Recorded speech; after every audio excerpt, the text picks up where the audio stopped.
Hi friends, அஸ்ஸலாமு அலைக்கும். எல்லோரும் வீட்லேயும் வந்து இறால் இருந்துச்சுன்னா கட்டாயம் வந்து இந்த டிஷ்ஷை வந்து நீங்கள் ட்ரை பண்ணி பாருங்கள். ரொம்பவுமே டேஸ்ட்டாக இருக்கும். இது வந்து நானுக்கு, பானுக்கு, அதோடு வந்து ரைஸுக்கு, இதுக்கு எல்லாத்துக்குமே வந்து ரொம்பவுமே டேஸ்ட்டான ஒரு டிஷ் தான் இது. வாங்க ட்ரை பண்ணி பார்க்கலாம். ஃபஸ்ட் டைம் வீடியோ பார்க்குறீங்கன்னா லைக் பண்ணிக்கோங்க, சப்ஸ்கிரைப் பண்ணிக்கோங்க. இன்றைக்கி 1/2 kg இறால் தான் வந்து நான் எடுத்திருக்கேன். அதுக்கு வந்து ஃபஸ்ட்டுக்கு ஒரு பாத்திரத்தில் வந்து சூடானதுக்கு பிறகு 2 டேபிள் ஸ்பூன் எண்ணெய் சேர்க்கலாம். எண்ணெய் சேர்த்து வந்து எண்ணெய் வந்து நல்லா கொதிக்கணும். அந்த டைமில் வந்து நாம் கடுகு 1 டீஸ்பூன் சேர்த்து அதுவும் பொரிஞ்சதுக்கு பிறகு காஞ்ச மிளகா சேர்த்திருக்கேன். அது ஒரு 5 சேர்த்திருக்கேன். காரத்துக்கு ஏற்றாப்புல சேர்த்துக்கோங்க. அதோடு வந்து மீடியம் சைஸ் வெங்காயம் நல்லா கட் பண்ணி சேர்த்து வதக்கியிருக்கேன்.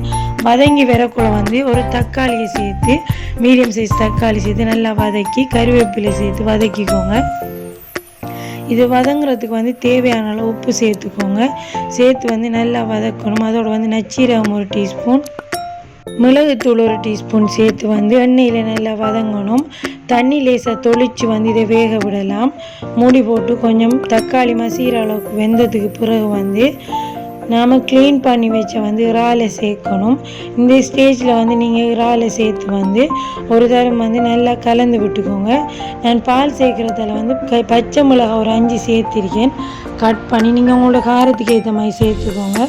சேர்த்து வந்து நல்லா கலந்து விட்டதுக்கு பிறகு தேங்காய் பால் வந்து 2 தரம் வந்து பால் எடுத்து வச்சுக்கேன். 2வது அடுத்த பாலை தான் வந்து இதில் சேர்த்து வந்து நல்லா மூடி போட்டு வந்து கொதிக்கணும். இது நல்லா கொதித்து வரக்குள்ளதான் வந்து ஃபஸ்ட்டுக்கு நாம் எடுத்து வச்சு தலைப்பாலை சேர்க்கணும். சேர்த்து வந்து நல்லா கொதிக்க விடணும். அதாவது வந்து திரைய விடப்படா நல்லா இதை மாதிரி ஒரு ஸ்பூன் வச்சு கலந்து விட்டு வந்து நல்லா வத்துற அளவுக்கு கொதிக்க விட்டு எடுக்கணும். மேலே வந்து எண்ணெய் பிரிஞ்சு வரும்.